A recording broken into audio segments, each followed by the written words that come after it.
donne-moi ce quat, cracha Ganon, sa voix tranchant l'air vif de cet après-midi de samedi, comme une meuleuse heurtant de l'acier froid. Il se tenait au milieu de l'allée en béton de nos parents, le torse bombé sous une veste de créateur qui coûtait plus cher que mon premier poste à souder.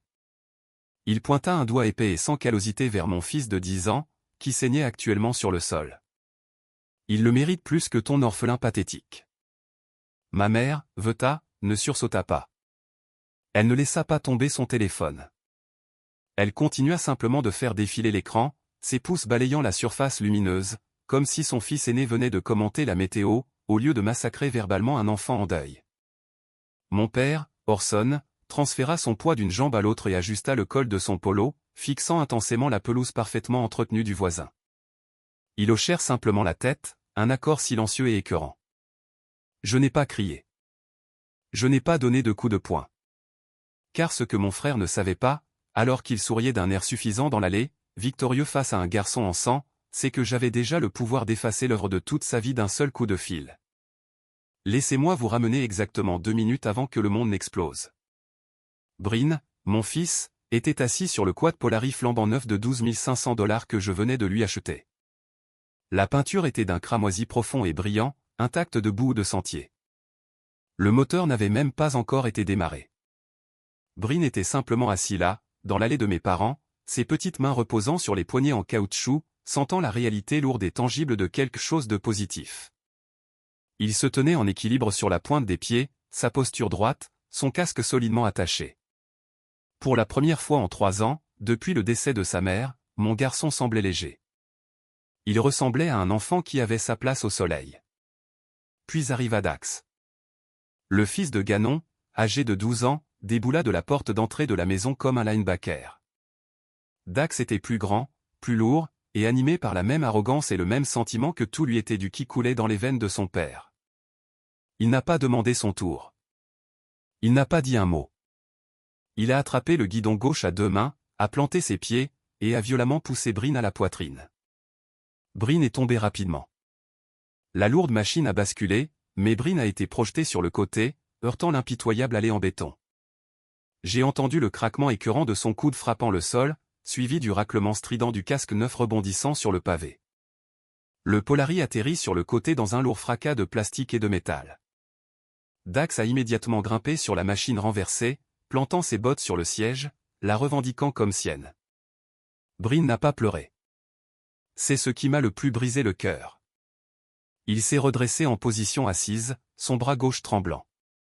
Le sang suintait déjà d'une vilaine éraflure au coude, se mêlant à la poussière de l'allée. De sa main valide, il a sorti de la poche de sa poitrine une lourde boussole ancienne en laiton. C'était celle de sa mère. Corin l'emportait partout lorsque nous cherchions un terrain pour mon atelier.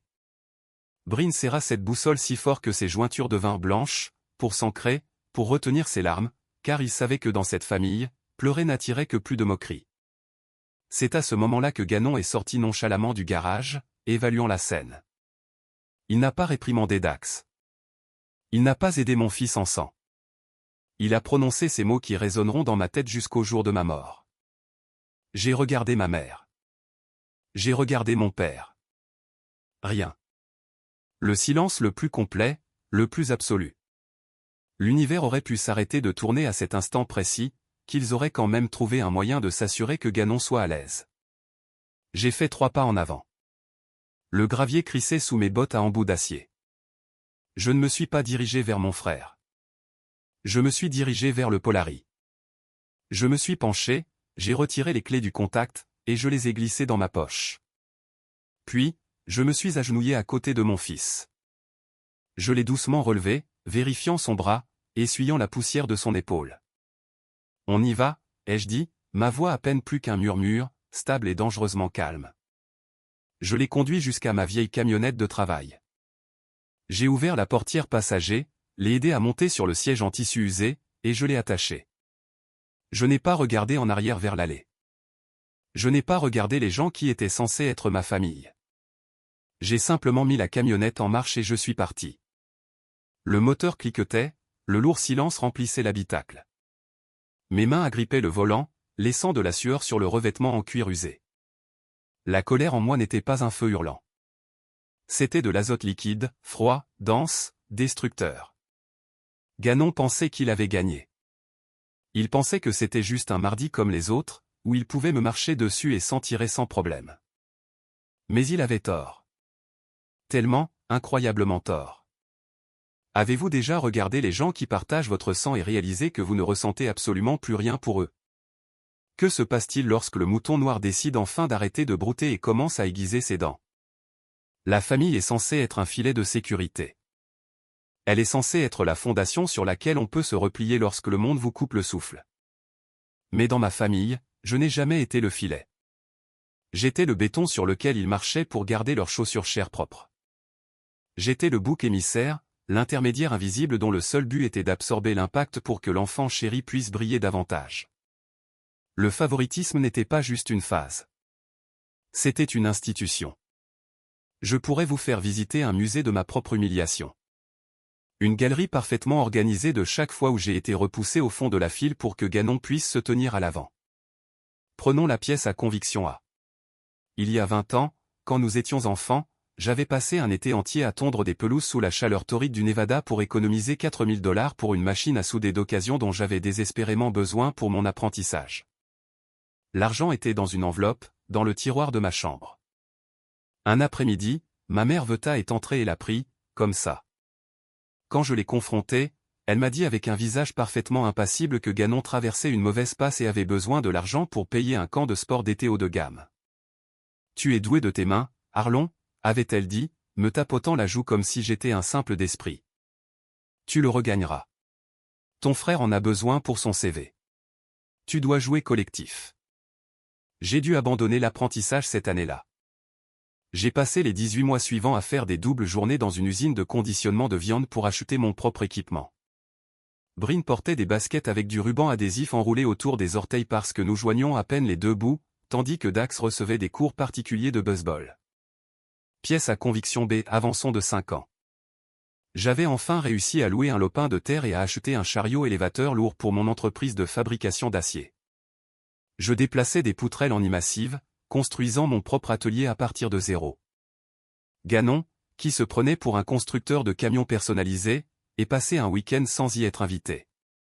Il voulait utiliser mon chariot élévateur pour déplacer une cabine de camion rouillé. Je lui ai dit non. Je lui ai dit qu'il ne savait pas comment faire fonctionner les systèmes hydrauliques, et que la machine était sensible. Il a attendu que j'aille en ville chercher des fournitures. Quand je suis revenu, le chariot élévateur fumait.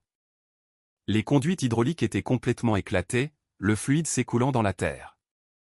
Ganon avait essayé de soulever une charge 2 fois supérieure à la capacité de la machine et avait cassé le vérin principal. Quand j'ai exigé qu'il paie les réparations, qui s'élevaient à $3200, Orson est intervenu. Mon père s'est interposé entre nous, ses mains levées comme un pacificateur qui ne protégeait que l'ennemi. C'est un accident, Arlon, avait argumenté Orson, sa voix portant ce ton familier de déception qu'il ne réservait qu'à moi. Il essaie de lancer son entreprise. Tu ne peux pas tirer de sang d'une pierre. Répare-le toi-même. Tu es le mécanicien de la famille. Arrête d'être si dramatique pour un morceau de machine. J'ai payé les $3200 de ma propre poche. J'ai mangé des nouilles instantanées pendant 3 mois. Pendant ce temps, Ganon se promenait dans une Ford Raptor neuve de $90 000, la musique à fond, complètement indifférent au fait qu'il m'avait presque mis en faillite. Telle était la dynamique.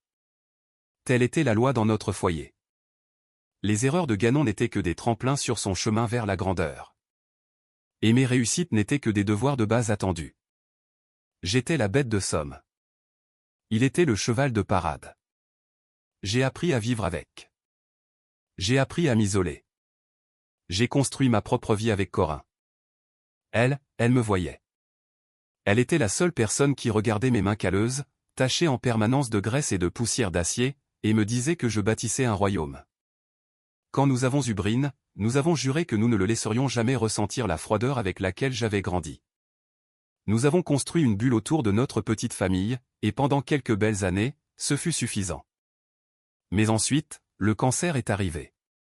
Il a emporté Corinne en moins de 8 mois. Il a dépouillé mon monde de ses couleurs et m'a laissé vide. J'étais un veuf de 35 ans avec un jeune fils et un cœur qui semblait avoir été passé dans un broyeur à métaux. Dans cette obscurité, j'ai commis la plus grande erreur de ma vie.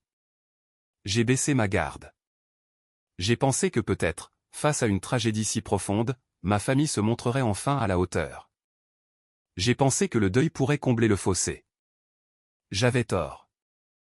La famille est censée être un filet de sécurité. Mais jusqu'à la mort de Corinne, je n'avais pas réalisé que le vrai parasite n'avait même pas encore emménagé. Combien d'entre vous ont laissé des personnes toxiques revenir dans leur vie, simplement parce que vous étiez trop fatigué pour garder la porte verrouillée?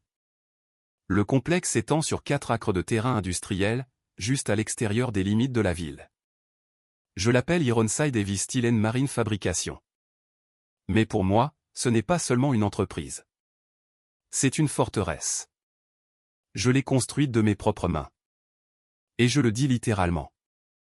Chaque fondation en béton a été coulée par moi. Chaque poutre en acier a été hissée, alignée et soudée par moi. Le revêtement métallique de gros calibre, les portes enroulables renforcées, les systèmes de ventilation massifs. Je les ai tous assemblés pendant des étés à 100 degrés et des nuits glaciales du désert. Quand mes mains étaient si contractées que je ne pouvais plus déplier mes doigts, Cass s'asseyait avec moi sur le haillon de ma camionnette, me massant les paumes, me disant de continuer. L'atelier est immense.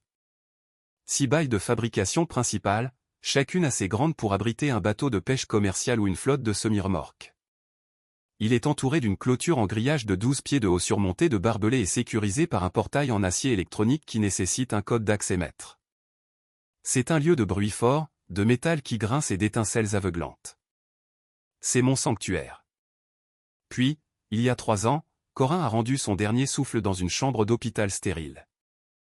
Le lendemain de ses funérailles, je suis entré dans l'atelier, j'ai mis mon masque de soudure, j'ai amorcé un arc sur un morceau d'acier de rebut, et j'ai réalisé que je ne sentais plus mes mains. Le chagrin était si lourd, il était physique. Il engourdissait mes nerfs.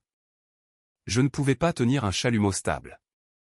Je ne pouvais pas lire un plan sans que les lignes ne se brouillent en une masse insignifiante. Pendant des semaines, je suis resté assis dans le coin de la baie 1, à regarder les grains de poussière danser dans les puits de lumière, complètement paralysé par la douleur. C'est là que Gannon a appelé. Il dirigeait son atelier de camions personnalisé depuis un garage loué et exigu de l'autre côté de la ville. Il se plaignait que son propriétaire augmentait le loyer à 4 000 $ par mois, un prix qu'il qualifiait d'extorsion. Il a joué le rôle du frère inquiet à la perfection. Il est venu chez moi, a apporté une piètre tourte que Veta avait faite, et s'est assis à ma table de cuisine. « Tu es dans une mauvaise passe, mec », avait dit Gannon en sirotant mon café. « Tu n'utilises pas la moitié arrière du complexe. Les baies 4, 5 et 6 sont vides. Laisse-moi y installer mes affaires pour quelques mois, juste le temps que je trouve un nouvel endroit. Ce sera bien d'avoir de la famille autour en ce moment. Pour veiller sur toi et Bryn. » J'étais épuisé. Je me noyais dans les dettes médicales et le deuil. L'idée d'avoir mon frère à proximité, quelqu'un avec qui partager le silence, m'a semblé être une bouée de sauvetage. Je n'ai pas rédigé de bail. Je n'ai pas demandé de dépôt de garantie. Je n'ai pas exigé de loyer mensuel. J'ai juste hoché la tête, lui ai donné le code du portail, et lui ai dit de prendre les 3 bails arrière. Je pensais que l'amour signifiait le sacrifice. Je pensais que lui donner de l'espace guérirait la rupture. Il a fallu moins d'une semaine à Gannon pour prendre complètement le contrôle. Il n'a pas seulement déplacé quelques boîtes à outils. Il a fait venir 2 ponts élévateurs hydrauliques lourds, une immense cabine de peinture commerciale, des compresseurs d'air industriels, et plus de 220 000 $ de pièces de camions haut de gamme, de pneus et de véhicules de clients. Il a boulonné ses machines dans mon sol en béton. Il a tiré des câbles d'alimentation de gros calibre jusqu'à mon panneau électrique. Il a accroché une immense et odieuse enseigne au néon au-dessus de la baie 4, sur laquelle on pouvait lire « Gannon S Custom Rig ». Il n'est pas resté quelques mois. Il est resté 3 ans. Il n'a jamais offert un seul dollar de loyer. Il n'a jamais participé aux frais d'électricité, qui ont grimpé en flèche à cause de sa cabine de peinture et de ses compresseurs. Il n'a jamais payé l'eau ni la ligne internet commerciale. Il s'est simplement étendu, étalant son inventaire dans la cour commune, garant les énormes camions surélevés de ses clients juste devant mes zones de livraison. Quand j'en ai parlé délicatement à Orson, espérant que mon père le raisonnerait, Orson a juste ricané. C'est la famille, Arlon. Il construit sa marque. Tu as une installation massive. Tu n'en utilises même pas la moitié. Pourquoi es-tu si avare? Aide ton frère. Alors, j'ai fermé ma bouche. Je suis retourné au travail. J'ai lentement retrouvé la sensation dans mes mains. J'ai accepté des contrats de fabrication marine massifs et j'ai reconstruit mon entreprise, tout en ignorant délibérément le parasite qui drainait mes ressources dans les baies arrières. Je l'ai laissé faire parce que je voulais la paix. Mais une paix bâtie sur une fondation de manque de respect n'est qu'une bombe à retardement. Si vous regardez ceci et que vous avez déjà laissé votre famille franchir une limite parce que vous pensiez que l'amour signifiait le sacrifice, cliquez sur le bouton d'abonnement. Vous n'êtes pas seul. Et la suite est pour vous. La bombe n'a pas explosé d'un coup. Elle a commencé à faire tic-tac doucement, un mardi au hasard, des mois avant l'incident du quat. Je travaillais sur une coque en acier massive pour un client de pêche commerciale. J'avais besoin d'une douille à choc spécifique d'un pouce que j'avais égaré. J'ai pensé qu'un des mécaniciens de Ganon l'avait peut-être emprunté. Alors, je suis allé à la baie 4. Ganon n'était pas là. Il était parti pour un long déjeuner, probablement en train de frimer avec sa Raptor dans un restaurant local. La baie sentait fort le vernis en aérosol et les boissons énergisantes éventées. Je me suis approché de son établi principal, balayant du regard la surface encombrée à la recherche de ma douille.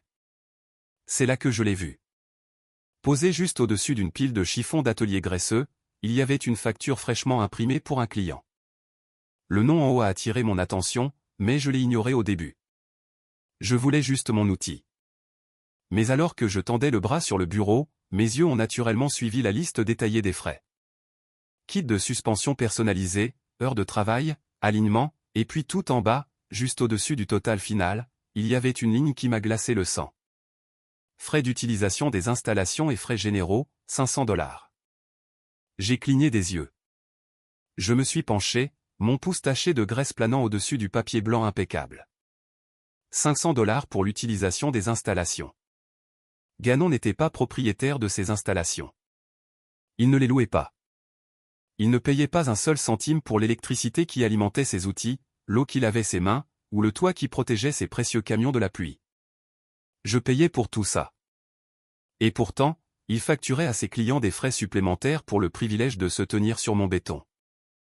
Mon cœur a commencé à marteler contre mes côtes. J'ai regardé autour de moi dans la baie vide. J'ai ouvert le tiroir supérieur de son classeur. Il n'était pas verrouillé. J'ai sorti un épais dossier vert intitulé « Facture complétée 2023 ». J'ai commencé à feuilleter les pages. Client après client après client. Chacun d'eux avait exactement la même ligne. Frais d'utilisation des installations et frais généraux, 500 $.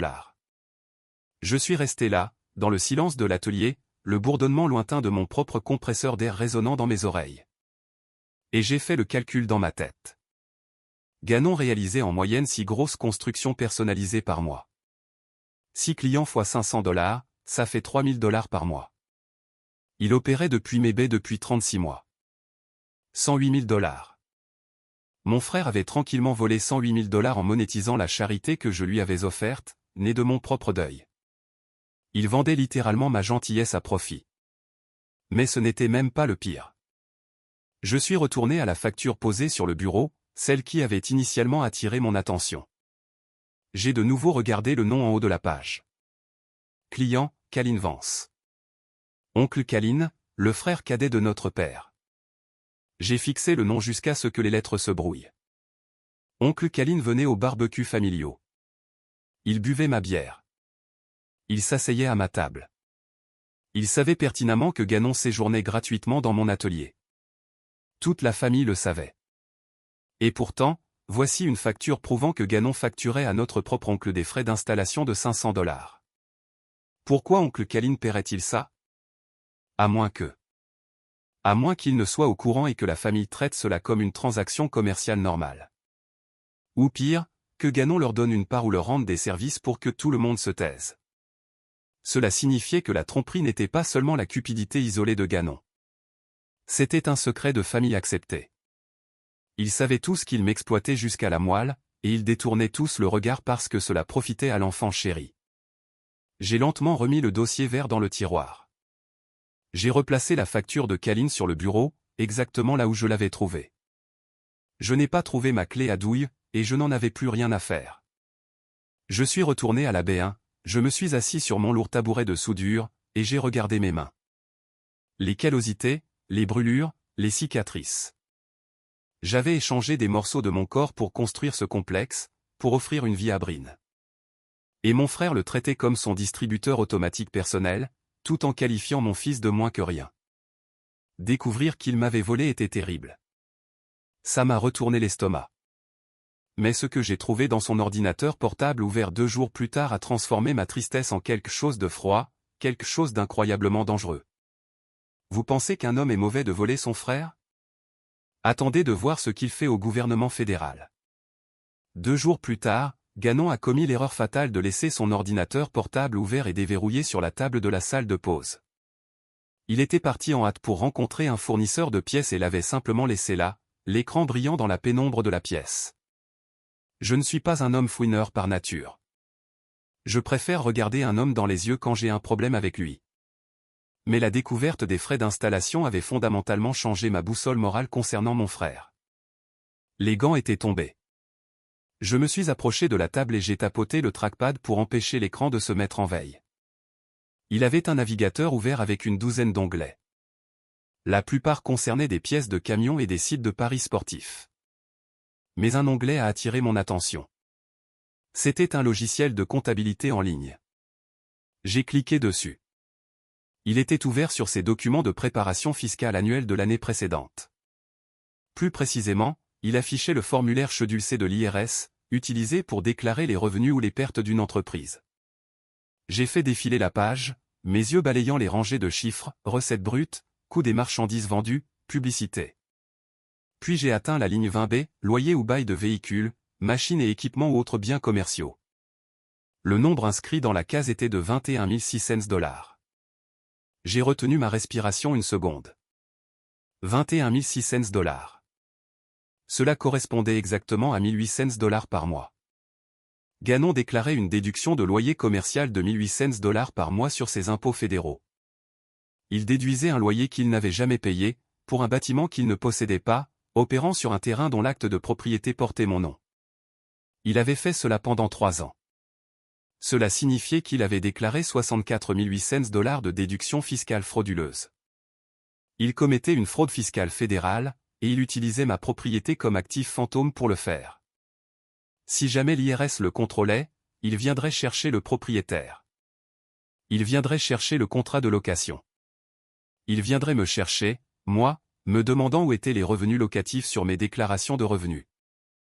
Il ne me volait pas seulement. Il plaçait activement une énorme responsabilité légale directement sur mon dos. J'ai attrapé mon téléphone dans ma poche et j'ai rapidement pris des photos claires de chaque écran. J'ai photographié le Schedule C. J'ai photographié les résumés annuels. J'ai tout photographié. En parcourant les fichiers, mon sang glacé dans les veines, j'ai trouvé un autre document enregistré sur son bureau. C'était un PDF intitulé « Contrat de location, by Ironside ». Je l'ai ouvert. C'était un contrat de location commercial standard téléchargé sur Internet. Il listait l'entreprise de Gannon comme locataire. Il indiquait le loyer à 1800 $ par mois.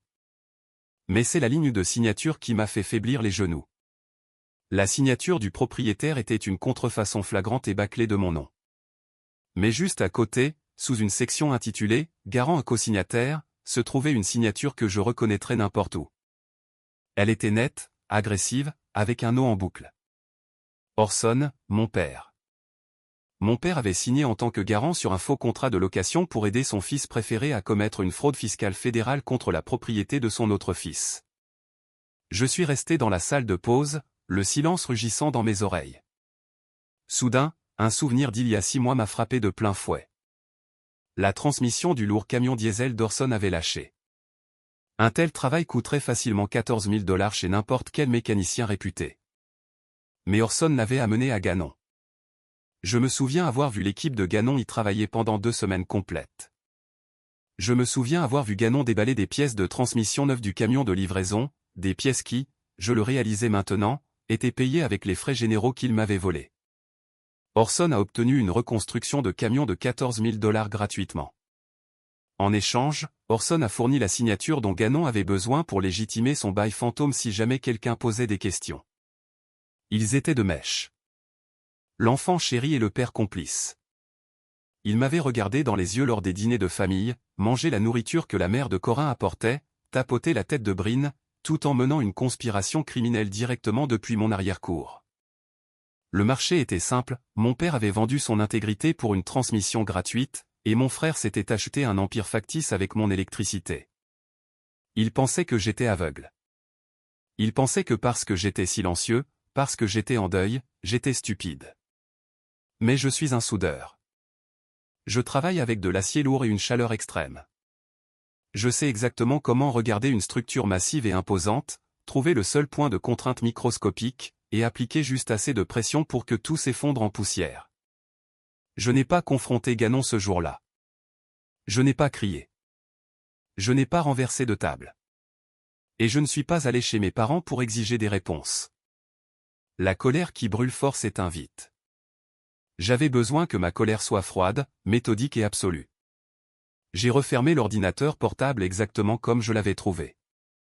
Je suis sorti de la salle de pause, je suis retourné à la B1, et j'ai abaissé mon masque de soudure. J'ai amorcé un arc et j'ai laissé la lumière blanche aveuglante et la pluie d'étincelles me submerger. J'avais besoin de réfléchir. Le lendemain matin, j'ai appelé Jirène dans mon petit bureau poussiéreux. Jirène a 45 ans, c'est un ancien marine, et mon contremaître principal. C'est un homme de peu de mots, d'une loyauté féroce, et d'une tolérance zéro pour les absurdités.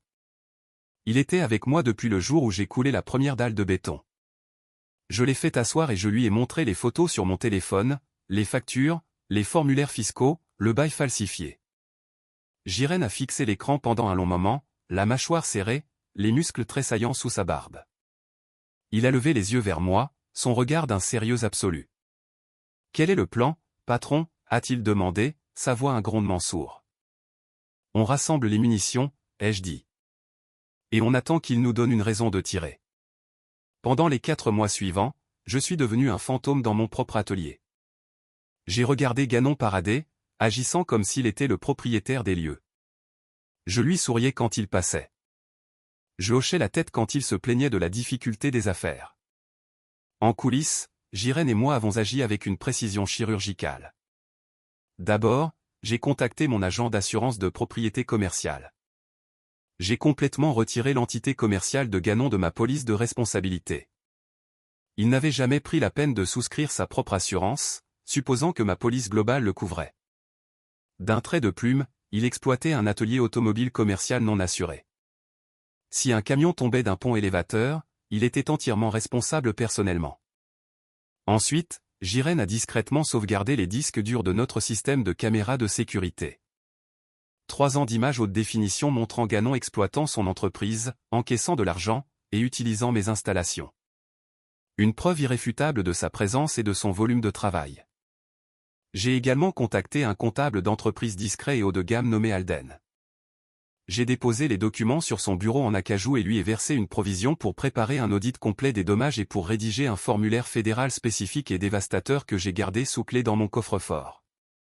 Pendant tout ce temps, j'observais Bryn. Je voyais mon fils devenir plus silencieux, portant le poids de la mort de sa mère et le rejet subtil et constant de ses grands-parents et de son oncle. Je le regardais s'asseoir dans le coin de mon atelier après l'école, nettoyant méticuleusement la boussole en laiton de Corin, regardant l'aiguille comme s'il attendait qu'elle lui indique un endroit où il comptait. J'ai alors réalisé que détruire Gannon n'était pas seulement une question d'argent. Il s'agissait de montrer à mon fils que nous ne nous dérobons pas. Que nous ne laissons pas les gens nous traiter comme de la saleté juste parce que nous partageons un nom de famille. Cette prise de conscience m'a conduit chez le concessionnaire Polari. Je suis entré, j'ai montré du doigt le plus grand, le plus rouge, le plus agressif des quads pour jeunes dans la salle d'exposition, et j'ai payé 12 500 $ en espèces. Je voulais que Bryn ait quelque chose d'indéniable, quelque chose de bruyant, quelque chose qui prouve qu'il méritait un traitement de premier ordre. Je l'ai amené chez mes parents ce samedi-là parce qu'au fond d'une partie stupide et brisée de mon âme, je voulais qu'il soit heureux pour lui. Je voulais qu'il voie mon garçon briller et qu'il le reconnaisse enfin. Au lieu de cela, Dax l'a poussé sur le béton. Et Gannon l'a traité d'orphelin pathétique. Quand Dax a poussé mon fils et que Gannon l'a traité d'orphelin, Ils ne m'ont pas brisé le cœur. Ils m'ont juste tendu l'allumette. Et j'étais prêt à réduire son royaume imaginaire en cendres.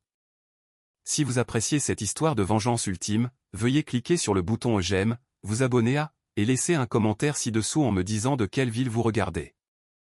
Chaque commentaire aide à pousser cette vidéo vers plus de personnes qui ont besoin de l'entendre. Merci beaucoup pour votre soutien.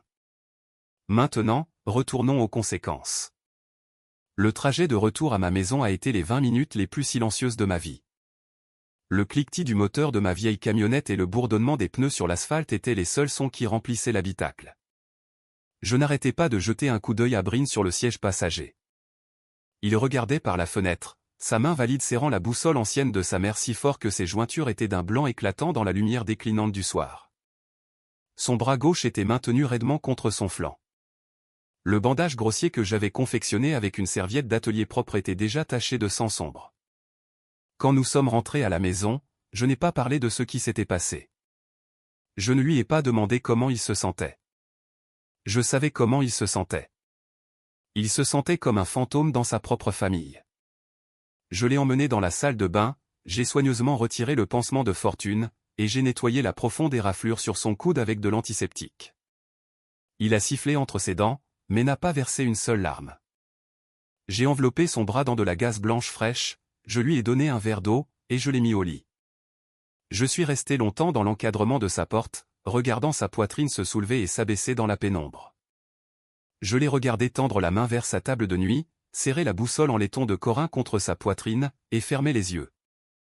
Je suis allé dans ma cuisine, j'ai allumé la lumière du plafonnier, et j'ai sorti mon téléphone de ma poche. Il était exactement 21 heures. J'ai composé le numéro de Jiren. Il a répondu à la deuxième sonnerie, le son d'un match de baseball jouant doucement en arrière-plan dans son salon. « Patron » dit Jiren. Sa voix était un gravier sourd et régulier.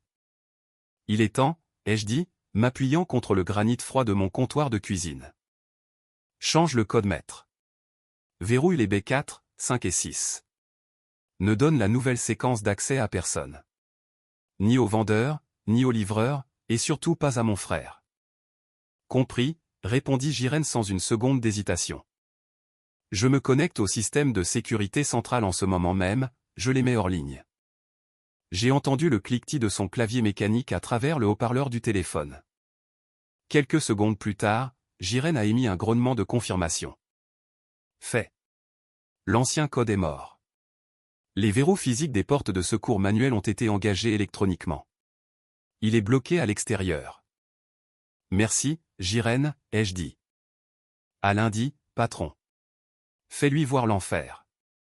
J'ai raccroché et je me suis dirigé vers la table de la cuisine. Je me suis assis dans le noir, à l'exception du lampadaire filtrant à travers les stores, et j'ai recommencé à faire le calcul une fois de plus. J'avais besoin que les chiffres soient parfaits dans ma tête. J'avais besoin de savoir exactement quel levier je détenais derrière ces portes d'acier. Ganon avait déménagé toute sa vie dans mon complexe. Derrière les lourdes portes enroulables en acier renforcé des bails 4, 5 et 6, se trouvait un empire automobile commercial entièrement construit à mes frais. Il avait une immense cabine de peinture personnalisée qu'il avait boulonnée directement dans ma fondation en béton. Il avait 2 ponts élévateurs hydrauliques lourds. Il avait des compresseurs d'air de qualité industrielle qui fonctionnaient sur mon réseau électrique commercial. Il avait 9 immenses étagères en acier remplies jusqu'au plafond de kits de suspension haute performance, de pneus tout-terrain surdimensionnés, de jantes personnalisées et de composants de moteurs spécialisés. Et puis il y avait les véhicules. Il avait 3 camions de clients actuellement dans ses baies, à divers stades de démontage. J'ai calculé la valeur approximative en me basant sur les fiches d'inventaire que j'avais photographiées des mois auparavant. 220 000 $. 220 000 $ d'équipement, de pièces et de biens de clients étaient maintenant enfermés à l'intérieur d'une forteresse qui appartenait exclusivement aux frères qu'il venait de traiter de moins que rien pathétique. Il était entièrement coupé du monde. Il n'avait aucun accès à ses outils, aucun accès à ses projets en cours, et absolument aucun moyen de tenir les promesses qu'il avait faites à ses clients fortunés. Je me suis fait une cafetière de café noir à minuit. Je me suis assis à la table de la cuisine, fixant l'horloge numérique sur la cuisinière tandis que les chiffres rouges égrenaient les heures de la nuit. Je n'ai pas dormi une seule seconde. J'ai juste bu mon café amer, senti la colère froide s'installer au plus profond de mes os, et attendu le lever du soleil. Je savais que Ganon avait un client important qui venait chercher une construction personnalisée à 7 heures du matin. Je suis simplement resté assis là, dans le silence, attendant l'explosion. Je suis arrivé au complexe à 5 heures du matin. L'air du désert était glacial, le ciel d'un violet contusionné avant l'aube. J'ai entré le nouveau code-maître, écouté le lourd cliquetis des serrures électroniques se désengageant, et j'ai conduit ma camionnette dans la cour. J'ai verrouillé solidement le portail derrière moi. Je suis entré dans la B1, mon sanctuaire personnel. J'ai actionné les lourds disjoncteurs, illuminant les immenses lumières industrielles suspendues. J'ai allumé ma cafetière, j'ai tiré mon tabouret de soudure au centre de la baie, et j'ai ouvert mon ordinateur portable sur l'établi en acier. J'ai affiché le flux en direct des caméras de sécurité montées sur la clôture périphérique. L'appel téléphonique a commencé à exactement 6 heures du matin. Mon téléphone portable a vibré sur l'établi en acier. L'identifiant de l'appelant affichait le nom de Ganon. Je l'ai laissé sonner. Il s'est arrêté, puis a immédiatement recommencé à vibrer. À 6h15, j'avais 14 appels manqués. À 6h30, j'en avais 25. Je n'ai répondu à aucun. Je suis resté assis sur mon tabouret, sirotant mon café chaud, regardant le moniteur de sécurité. À exactement 6h45, la Ford Raptor de 90 000 $ de Ganon a dévalé la route d'accès, soulevant un énorme nuage de poussière. Il a freiné brusquement juste devant le portail principal, le lourd camion oscillant sur ses suspensions. Il a ouvert la portière et a sauté dehors. Il portait ses bottes de travail de créateur coûteuses et une chemise de mécanicien immaculée avec son logo brodé sur la poitrine. Il s'est approché du clavier, a tapé l'ancien code, et a attendu. La lumière a clignoté en rouge. Accès refusé. Il l'a tapé à nouveau, plus fort cette fois. Lumière rouge. J'ai regardé sur le moniteur haute définition son visage se tordre de confusion, puis se transformer rapidement en une rage absolue. Il a saisi la lourde chaîne en acier du portail et l'a secouée violemment. Il a donné un coup de pied dans le cadre métallique renforcé avec sa botte coûteuse. Puis il s'est précipité vers l'interphone et a martelé le bouton d'appel avec le talon de sa main. Le buzzer a retenti bruyamment à l'intérieur de la B1. J'ai appuyé sur le bouton du récepteur. Arlon. La voix de Ganon a hurlé à travers le haut-parleur, déformée et frénétique. Bon sang, qu'est-ce qui ne va pas avec le portail? Le code ne marche pas, ouvre ce portail tout de suite. J'ai un client qui arrive dans 15 minutes. J'ai tendu la main et j'ai appuyé sur le bouton de déverrouillage à distance. Le lourd portail en acier s'est lentement ouvert avec un bourdonnement mécanique. Ganon n'a même pas attendu qu'il soit complètement ouvert. Il s'est faufilé par l'ouverture et a traversé la cour en béton, le visage rouge de fureur. Il est entré en trombe dans la B1, ses bottes résonnant bruyamment dans l'espace caverneux. « Tu es devenu fou » a-t-il hurlé, s'arrêtant à quelques mètres de mon établi. « Tu as changé le code juste à cause d'une stupide dispute pour un quoi t'en jouais? Tu prends mon entreprise en otage. J'ai 220 000 $ d'équipement là-dedans. Ouvre mes baies tout de suite. » Je ne me suis pas levé. J'ai pris une autre lente gorgée de mon café, j'ai posé la tasse, et je l'ai regardé droit dans les yeux. « Ce ne sont pas tes baies, Ganon, » ai-je dit, ma voix dangereusement calme, dénuée de toute émotion. « Et tu n'as pas une entreprise. Tu as un hobby que tu exploites à l'intérieur de ma forteresse. »« J'appellerai la police, » a-t-il crié, pointant un doigt vers ma poitrine. « Je te ferai arrêter pour détention illégale de biens. Tu ne peux pas m'interdire l'accès à mon propre atelier. »« Appelle-les, » ai-je lancé, me penchant en avant, posant mes avant-bras sur l'acier froid de l'établi. « Et quand la police arrivera et demandera ton contrat de location, qu'est-ce que tu vas leur montrer exactement? Celui que tu as falsifié ?» Ganon s'est figé. La couleur a instantanément quitté son visage, le laissant avec l'apparence d'un fantôme pâle et malade. Sa bouche s'est ouverte, mais aucun mot n'est sorti. Ses doigts se sont lentement abaissés. J'ai pioché dans le tiroir de mon bureau, j'ai sorti le gros dossier en manille, et je l'ai jeté sur l'établi. Il a atterri avec un bruit sourd. Je l'ai ouvert. « Parlons des frais d'installation, » ai-je dit, en faisant glisser la première facture sur la table. C'était celle avec le nom de l'oncle Caline. Les frais de 500 $ étaient encerclés d'encre rouge épaisse. 3 ans, 6 clients par mois, 500 $ pièce. Tu m'as volé 108 000 $ en facturant aux gens l'électricité et l'eau que j'ai payée. Ganon fixa le cercle rouge, les yeux écarquillés, sa respiration soudainement courte et rapide. J'allais te rembourser, balbutia-t-il, son ton arrogant complètement disparu, remplacé par la plainte pathétique d'un rat acculé. C'était juste des frais généraux, Arlon. J'avais des dépenses. Tu n'avais pas de dépenses, les jeux corrigés, en faisant glisser le document suivant sur la table. C'était la photo de sa déclaration de revenu fédéral. Parce que selon l'IRS, tu me payais 1800 $ par mois de loyer commercial. 64 800 $ de déduction fiscale frauduleuse. Tu as bâti un empire factice sur mon dos, et tu as utilisé notre père pour le faire. Avant que Ganon ne puisse formuler un autre mensonge, le son lourd d'un moteur diesel a rempli la cour. J'ai regardé le moniteur. Le camion d'Orson venait de franchir le portail ouvert. Mon père s'est garé n'importe comment à côté de la Raptor de Ganon, et s'est dirigé vers la baie 1. Il arborait son habituel air renfrogné et déçu, clairement convoqué par un message frénétique de son fils chéri. Orson est entré dans la baie, a regardé le visage pâle et en sueur de Ganon, puis a tourné son regard furieux vers moi. Que signifie tout ça, Arlon, a exigé Orson, croisant les bras sur sa poitrine, essayant de projeter l'autorité absolue qu'il avait toujours exercée dans notre famille. Ganon m'a appelé en panique.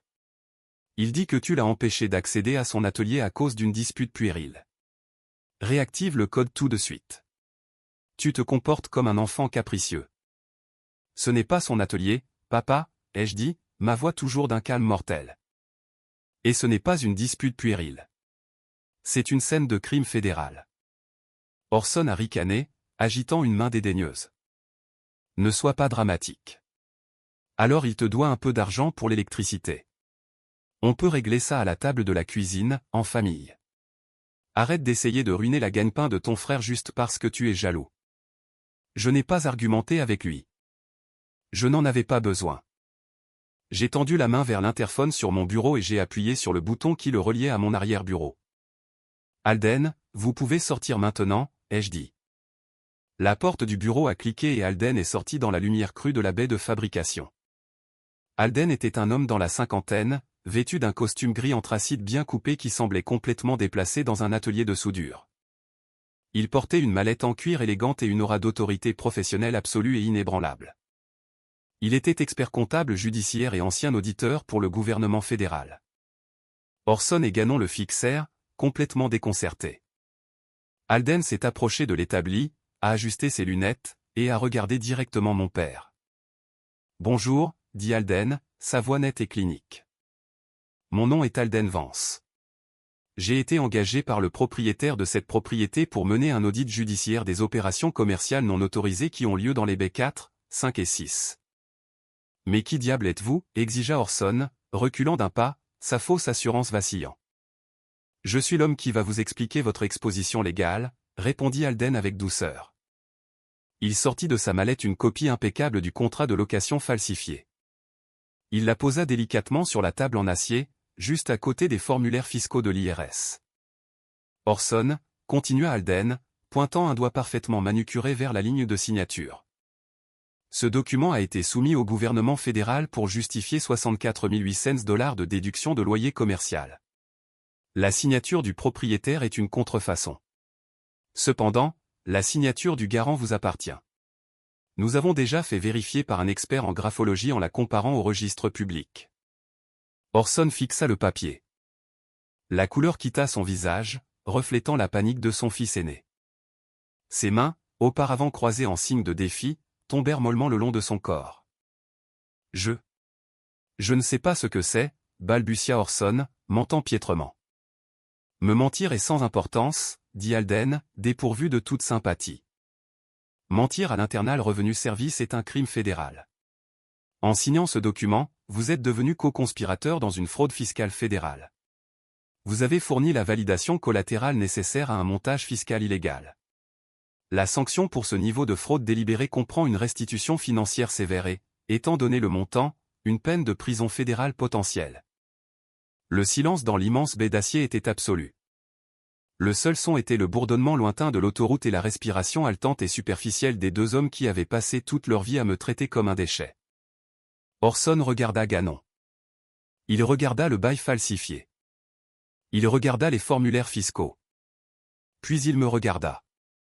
Ses yeux étaient écarquillés, remplis d'une terreur que je n'avais jamais vue en lui auparavant. Ses genoux ont littéralement fléchi, et il a dû tendre la main et s'agripper au flanc de son camion pour ne pas s'effondrer sur le béton. « Arlon, mon fils » murmura Orson, sa voix tremblante, toute son autorité brisée en 1 million de morceaux. « S'il te plaît, nous sommes une famille. Tu ne peux pas nous faire ça. Tu ne peux pas envoyer ça au gouvernement. Nous allons tout perdre. » J'ai regardé mon père, un homme qui avait vu mon fils de 10 ans se faire pousser sur le béton sans rien faire. Un homme qui m'avait trahi pour une transmission gratuite. « Tu as traité mon fils d'orphelin pathétique », ai-je dit en regardant Gannon. Puis j'ai regardé Orson. « Et tu as été d'accord.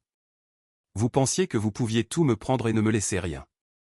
Mais vous avez oublié une chose. J'ai pris ma tasse de café. C'est moi le propriétaire de la forteresse. Dégagez de ma propriété avant que je vous fasse arrêter tous les deux pour violation de propriété. Si vous êtes arrivés jusqu'ici dans l'histoire, merci beaucoup d'avoir regardé. Veuillez laisser un commentaire ci-dessous avec le mot « terminé » pour que je sache qui sont les vrais supporters de cette chaîne.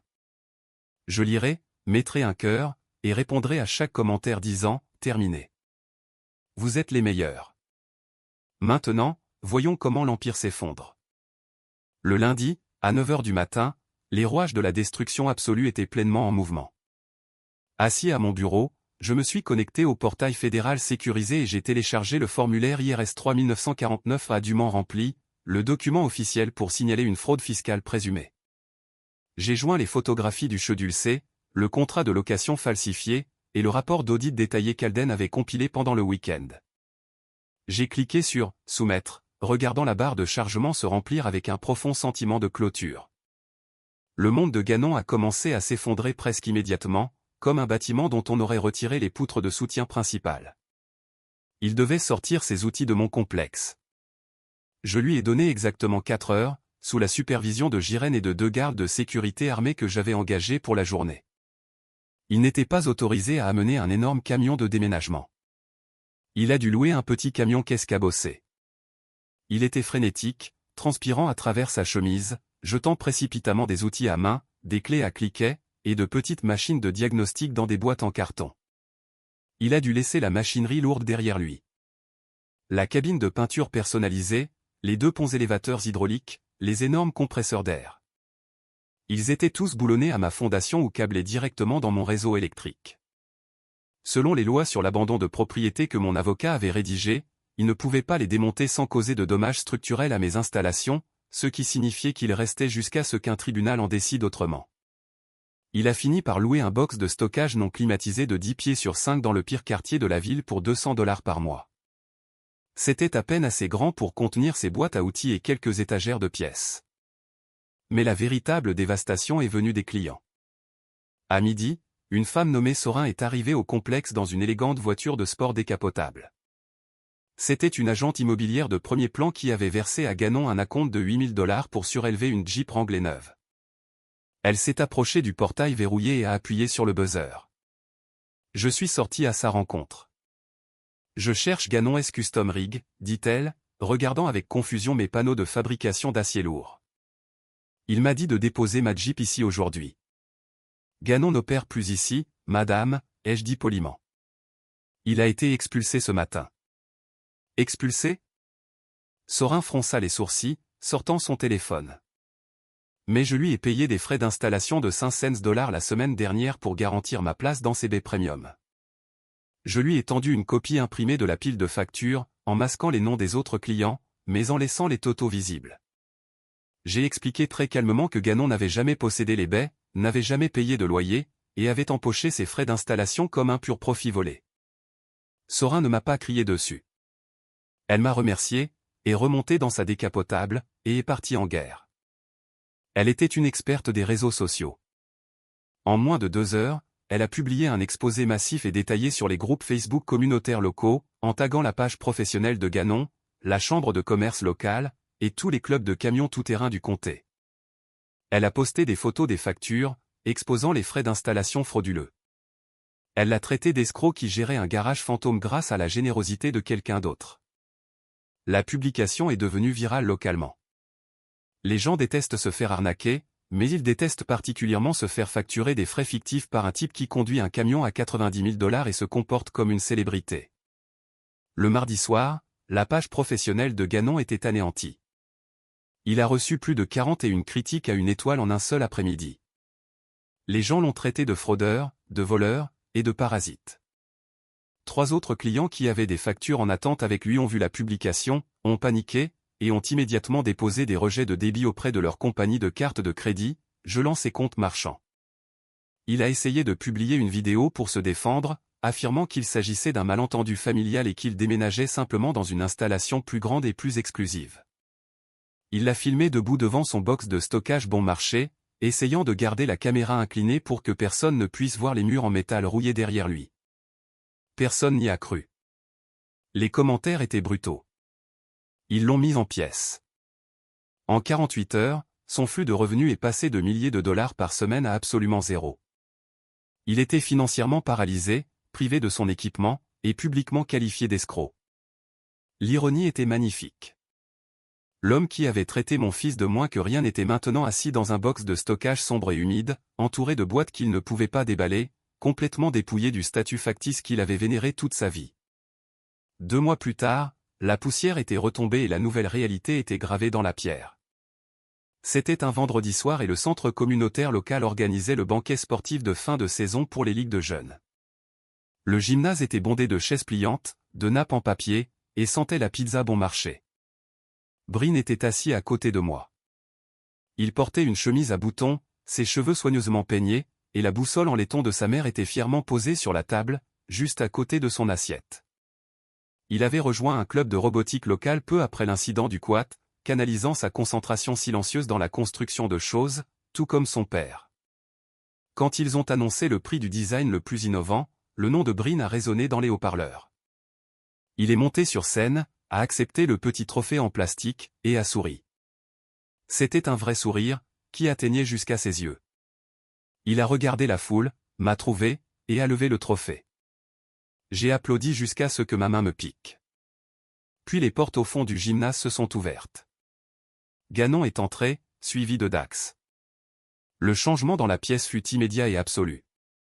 C'était comme si un vent glacial avait soufflé à travers le bâtiment. Les conversations se sont arrêtées. Les gens ont tourné la tête. Gannon a essayé d'arborer son sourire charismatique habituel, levant la main pour saluer un groupe de pères avec qui il buvait de la bière. Ils n'ont pas répondu à son salut. L'un d'eux a même tourné sa chaise pour faire face à la scène, présentant son dos à mon frère. Un autre père a murmuré quelque chose à sa femme et elle a ouvertement levé les yeux au ciel, rapprochant son sac à main. Gannon a baissé la main. Son arrogance avait complètement disparu. Il paraissait plus petit, plus vieux, ses vêtements chers semblaient légèrement froissés, ses cheveux en désordre.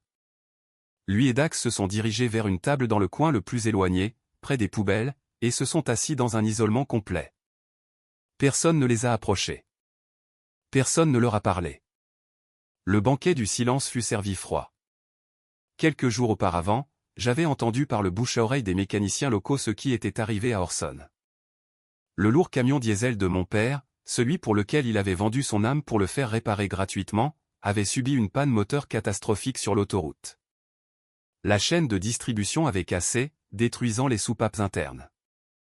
Autrefois, Orson l'aurait simplement fait remorquer jusqu'à mon complexe et Gannon l'aurait réparé à mes frais, avec mes outils. Mais Gannon n'avait plus d'atelier. Il n'avait pas de pont élévateur pour sortir un bloc moteur. Il était assis dans un box de stockage de 10 pieds sur 5, essayant de vendre des plaquettes de frein individuelles sur Internet juste pour payer son loyer. Orson a dû appeler un mécanicien agréé et légitime de l'autre côté de la ville. Le devis pour le remplacement du moteur était de 14 200 $. Orson a essayé de négocier le prix. Il a essayé d'exiger une réduction. Le mécanicien, qui avait lu la publication virale de Sorin sur Facebook et savait exactement qui était Orson, a catégoriquement refusé. Il a dit à Orson qu'il pouvait payer les 14 200 $ en totalité à l'avance, où il pouvait venir remorquer son camion en panne hors du terrain. Orson a payé. Il a dû vider son compte d'épargne d'urgence pour faire le chèque. Pour la première fois en 3 ans, le tour de manège gratuit était terminé. Mes parents étaient enfin forcés de vivre dans le monde réel, où les actions ont des conséquences et où on ne peut pas simplement voler son plus jeune fils pour financer les illusions de son fils préféré. J'ai regardé Ganon de l'autre côté du gymnase. Il fixait la table, picorant un morceau de pizza froide. Il a brièvement levé la tête et nos regards se sont croisés à travers la salle bondée. Il ne m'a pas fusillé du regard. Il n'a pas souri avec suffisance. Il avait juste l'air complètement vaincu. Il ressemblait à un homme qui avait enfin réalisé que le béton sur lequel il marchait depuis 30 ans s'était soudainement transformé en sable mouvant, et qu'il s'enfonçait rapidement, sans personne pour le sortir de là. Il a rompu le contact visuel le premier, baissant les yeux vers son assiette en carton. J'ai reporté mon attention sur mon fils, qui montrait son trophée de robotique à un ami, complètement indifférent au fantôme assis dans le coin de la pièce. C'est un dimanche matin maintenant. L'air à l'intérieur de la baie est parfaitement immobile, sentant faiblement l'huile de machine, l'ozone et le café frais. Le soleil du matin traverse les hautes fenêtres, projetant de longs rectangles dorés sur les lourds sols en acier que j'ai coulés de mes propres mains. Les baies arrière, 4, 5 et 6, sont maintenant vides. Les avocats se sont chargés de l'expulsion. Le matériel lourd a été vendu aux enchères pour payer les privilèges fiscaux fédéraux, et l'espace a été récupéré. Je suis en train de les équiper pour étendre mes lignes de fabrication marine. La forteresse est de nouveau entièrement mienne. J'entends le crissement du gravier à l'extérieur. Je m'approche de l'immense porte enroulable et je regarde dans la cour. Breen est assis sur le quad Polari. Il a son casque solidement attaché, ses lourdes bottes reposant confortablement sur les repose-pieds. Il tourne la clé et le moteur rugit. Un grondement profond, puissant et rauque qui se répercute sur les murs d'acier du complexe. Il donne un coup d'accélérateur, sentant la puissance mécanique brute sous lui. Totalement en contrôle. Il n'est pas un moins que rien. Il est l'héritier d'un royaume bâti sur le travail acharné et une vérité indéniable. Il coupe le moteur, retire son casque, et plonge la main dans la poche de sa veste. Il sort la boussole en laiton ancienne de Corin. Il ouvre le lourd couvercle. Je l'observe depuis l'embrasure de la porte tandis qu'il la tient à plat dans sa paume. Il attend que l'aiguille se stabilise, que les aimants internes trouvent leur vrai nord. Puis il se retourne sur le siège et me regarde. Il sourit, un sourire éclatant, intact, et pointe la boussole directement vers ma poitrine. C'est à ce moment-là que j'ai enfin tout compris. La famille n'est pas définie par le sang. Le sang n'est qu'un accident de la génétique. Le sang peut mentir au gouvernement fédéral, falsifier votre signature, voler votre argent, et traiter votre enfant en deuil d'orphelin pathétique. La vraie famille se construit. Elle est construite pièce par pièce, soudure par soudure, à travers la loyauté, le respect, et le refus absolu de laisser quiconque vous briser. Ganon pensait que le pouvoir, c'était de conduire un camion à 90 000 $ et de crier sur des enfants. Orson pensait que le pouvoir, c'était d'exiger l'obéissance tout en ignorant la morale la plus élémentaire. Il jouait un jeu de papier et d'illusion. Moi, je travaille l'acier lourd. Je sais ce qui dure et ce qui s'effondre sous la pression. Je lui ai enlevé sa fausse entreprise, son argent volé, sa réputation, et ses complices. Je lui ai tout enlevé avec un seul coup de fil et une pile de documents fédéraux. Et je l'ai fait sans jamais donner un seul coup de poing. Je sors dans la cour, le soleil chaud sur mon visage, et je tapote le lourd plastique rouge du quat. Prêt à rouler, gamin, je demande. Breen hoche la tête, ses yeux brillants. Prêt, papa. Certains membres de la famille, les tantes et cousins éloignés qui ne connaissent que la moitié de l'histoire, m'ont traité d'impitoyable. Ils ont chuchoté au banquet que j'aurais dû lui donner une seconde chance, que les liens du sang sont plus forts que tout, que j'ai détruit la vie de mon propre frère pour une rancune puérile. Mais je crois que la responsabilité est plus forte que les liens du sang. Je crois que lorsqu'un parasite tue l'hôte, on ne négocie pas avec lui. On l'extirpe complètement. Qu'en pensez-vous? Suis-je allé trop loin, ou Ganon a-t-il eu exactement ce qu'il a semé? Faites-le moi savoir dans les commentaires. Et si vous aimez les histoires où les silencieux finissent par se faire entendre, assurez-vous d'aimer cette vidéo et de vous abonner à la chaîne. Jusqu'à la prochaine fois, protégez votre espace, connaissez votre valeur, et ne les laissez jamais confondre votre silence avec de la faiblesse.